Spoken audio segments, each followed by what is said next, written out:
एकदा एक माणसांनी भरलेली बस घाटातून चाललेली असते. आता घाटातून जात असताना ती बस दरीत पडता पडता राहून जाते. पुढे गेलं एक भला मोठा दगड त्या बसवर पडता पडता राहून जातो. थोडं अजून पुढे गेलं त्या बस समोर एक वीज पडते.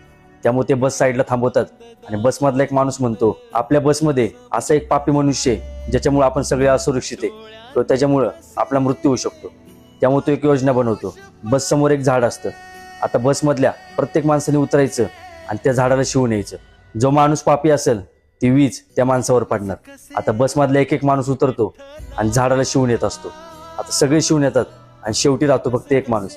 सगळे त्या माणसाकडे बघत असतात. तो माणूस घाबरत घाबरत त्या झाडापाशी जातो आणि झाडाला शिवतो. जसं तो झाडाला शिवतो तशी एक जोरात वीज पडते, पण ती वीज बसवर पडते आणि बसमधले सगळे मृत्यू पावतात. आता बसमध्ये तो एकटा चांगला माणूस असल्यामुळं ती बस सुरक्षित होती. जसा तो बसच्या बाहेर येतो त्या बसवर वीज पडते. यावरून एक समजून घ्या, एखाद्याला पूर्ण ओळखल्याशिवाय त्याच्याबद्दल आपलं वाईट मत कधी देऊ नका. आणि तुम्हाला चुका शोधायचीच असतील तर त्याची सुरुवात स्वतःपासून करा.